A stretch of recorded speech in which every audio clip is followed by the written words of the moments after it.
Hello everyone! Welcome to Storytime with Fairfield County Library. My name is Miss Nina and I am so excited for Storytime today. You guys ready? Awesome! Okay, this week's theme is fall. We're going to read two books that are all about autumn and the harvest season. Are you guys excited? Awesome! Alright, our first book for Storytime today is We Gather Together, Celebrating the Harvest Season by Wendy Pfeffer, illustrated by Linda Bleck, and published by Dutton Children's Books.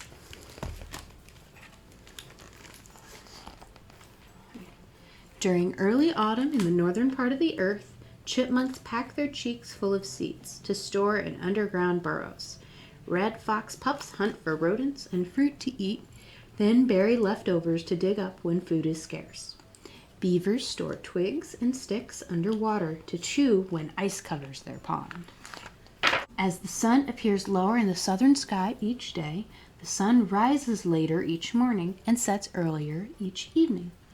Days grow shorter, the nights cooler, and the growing season ends. Time to prepare for winter. Black bears gobble honey, grubs, fruit, and roots, building layers of fat for the cold days ahead. People pick purple grapes, yellow squash, orange pumpkins, and crisp red apples. They husk corn, gather nuts, rake cranberries, and enjoy the harvest season. But today, there's little need for them to stockpile food for winter as the animals do. Ships, trucks, and cargo planes transport it from parts of the world where fruits and vegetables are still growing. When it's winter in the northern hemisphere, food is brought in from the southern hemisphere, where it's summer.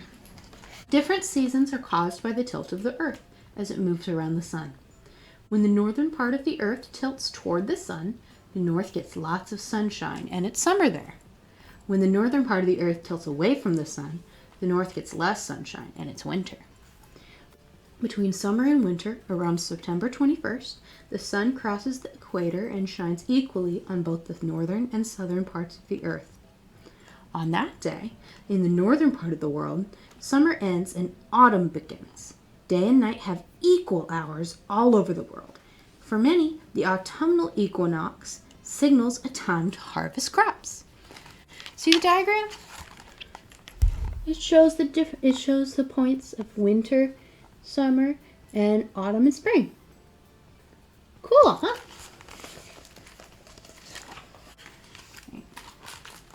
Each crop has its own growing season. Most seedlings sprout with the cool spring rain and thrive under the warm summer sun. Sunshine helps a plant's leaves make the food that is necessary for the plant to grow. When autumn arrives, days are cooler.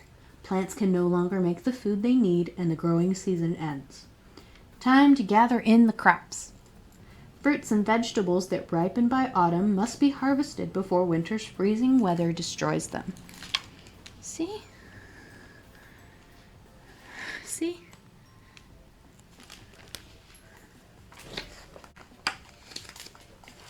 300,000 years ago, no one knew how to plant seeds to produce a bountiful harvest. Cave dwellers picked berries, collected nuts, dug roots, and gathered wild plants. Winters were hard for them. They had to live on what they gathered and stored in the fall.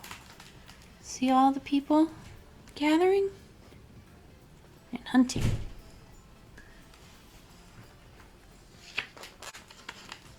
About 10,000 years ago, where Syria and Turkey are today, tribes learned to grow wheat and barley from seeds. How exciting it must have been to plant one seed and produce a stalk of many.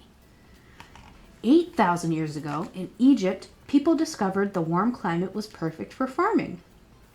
The Nile River provided water, and once each year, its floodwaters deposited rich, black, fertile soil on both sides. Plants grew in abundance.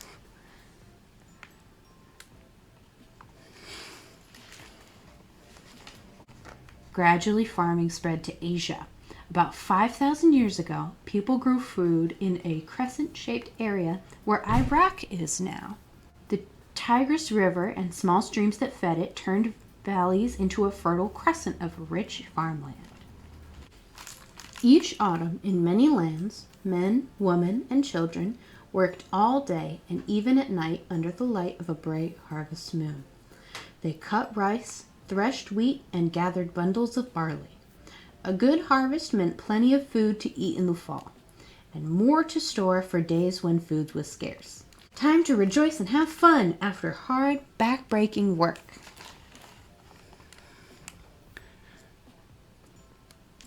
Yeah. Over the centuries, people celebrated plentiful harvests and passed down traditions at different times, in different places, and in different ways. All over the world, harvest celebrations from the past are still being carried on today. Jewish families have gathered together at harvest time for over 3,000 years to celebrate Sukkot. During this 8-day festival of Thanksgiving, they weave palm, myrtle, and willow branches.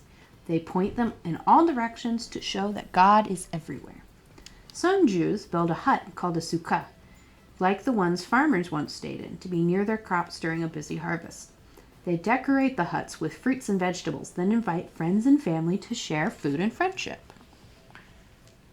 See the pictures?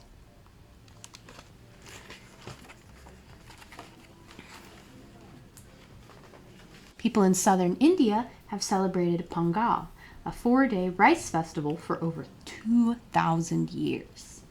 On the first day, they decorate their front doors with rice flower designs and give thanks to the rain gods. On the second day, they cook Pongal, a sweet rice pudding, and offer some to the sun god.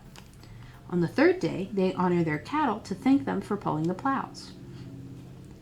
The fourth day, family and friends gather on riverbanks to dance and enjoy a bountiful feast, including, of course, freshly harvested rice. See the picture?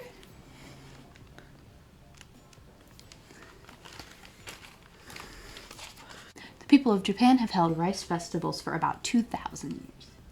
In spring, girls dressed in kimonos plant rice while musicians play bells, drums, and flutes. In summer, they hold a lantern festival to express their joy as the rice ripens. When fall comes, they celebrate the rice harvest with parades and a dragon dance. During their moon viewing ceremony, people sing while watching shadows of the full moon. Many think the shadows show a rabbit making rice cakes. Look at that! Look at that!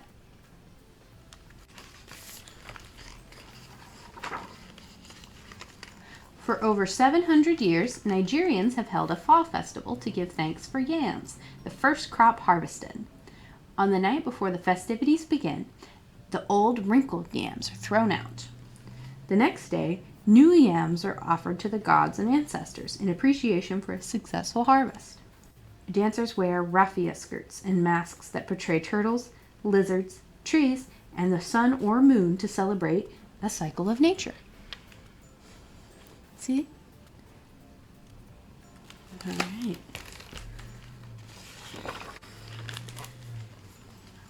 Hundreds of years ago, the English believed that the spirit of their wheat lived in the last bundle they cut.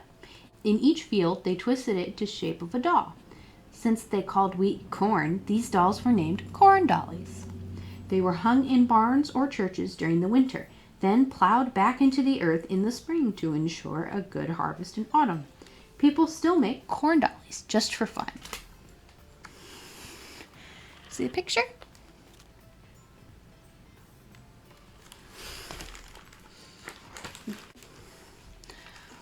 Pilgrims from England arrived in America in the fall of 1620, too late to plant crops. That winter, many died from hunger and sickness. When spring came, the surviving pilgrims sowed wheat fields. A native tribe, the Wampanoags, showed them how to plant maize or corn. The following autumn, the harvest was fruitful. The pilgrims planned a celebration to share this blessing.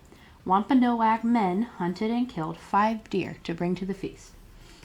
The pilgrims stayed busy too. Men brought ducks, geese, turkeys, fish, and oysters. Women prepared cornbread and cranberries while children turned meat on spits over an open fire. Games and feasting lasted for 3 days.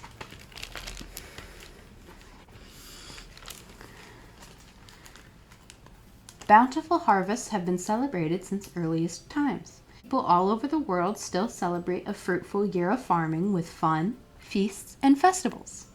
They enjoy corn, rice, yams, apples, pumpkins, cranberries, and other fruits and vegetables of the harvest season. Autumn, with its brilliant colors and delicious gifts of nature, offers friends and families a time to gather together and give thanks for all their blessings.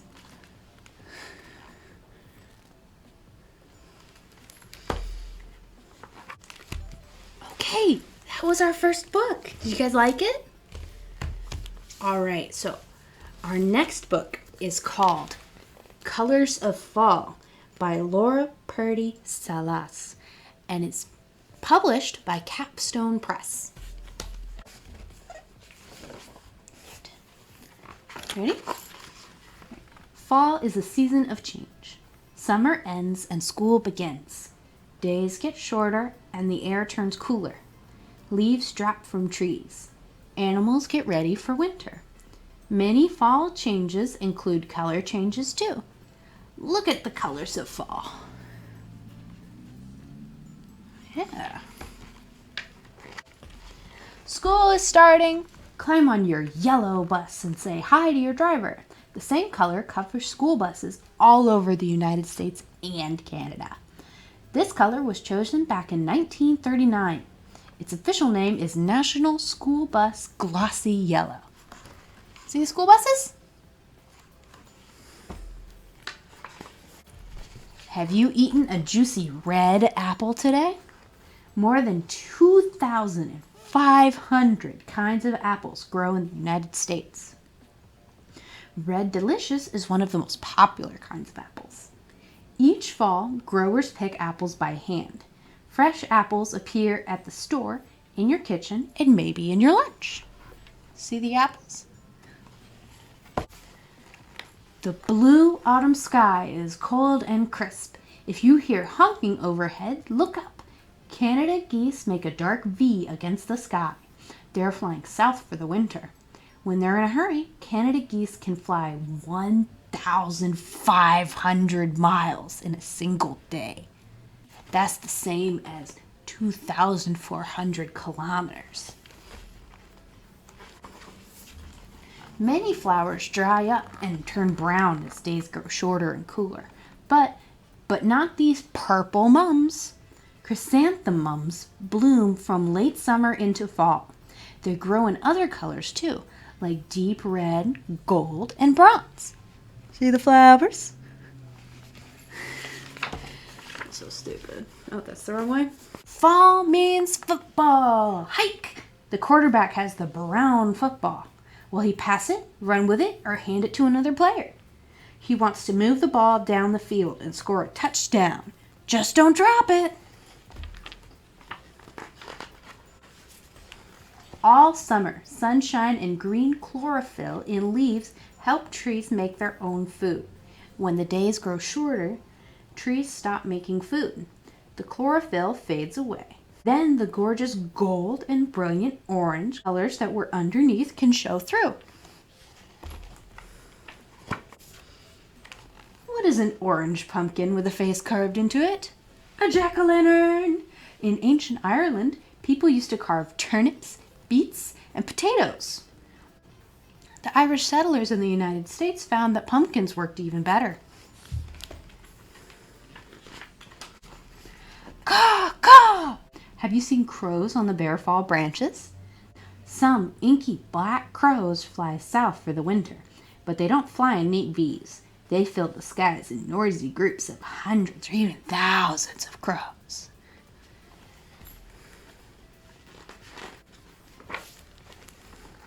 What's that pink thing?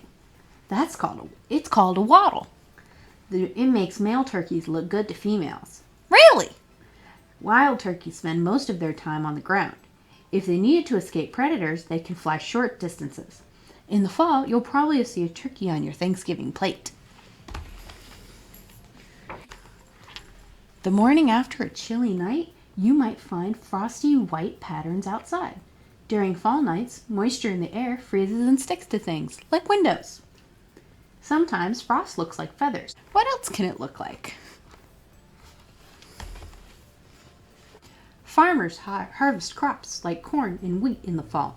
They use machines like this dark green combine to gather the golden corn plants. A combine can pick just the ears of corn and then remove the husks. It even takes the corn kernels off each ear.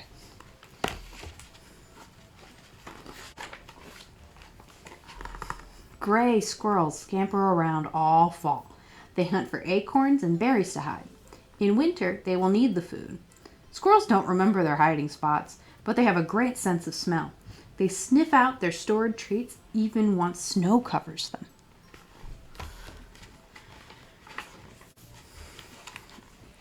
The autumn equinox brings shorter days and longer nights. Nightfall arrives earlier and earlier, but as the sun sets, the city lights up. Like an artist's canvas, the world is flooded with color. How many colors do you see? All right. Thank you for doing story time with me. Now, just because we're finished reading books doesn't mean story time has to be over, okay?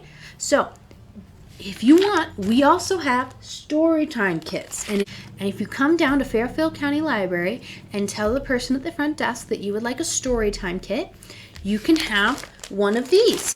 Now, our craft this week is pop-up pumpkins, which look really cool.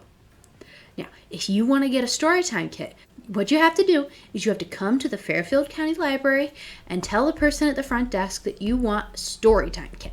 Now, if you want a kit that goes with the stories we read today, you're going to want to tell the person that you want a kit for Group 2 or Group B. You can pick up your kit that Monday before Storytime or any time during the week. And you can pick up a kit as long as we have them available. Got it? Awesome. All right. Thank you for coming to Storytime with me. I'm looking forward to seeing you at the library this week to pick up your Storytime kits. Once again, my name is Miss Nina, and I'm excited to see you at Storytime next week. Bye!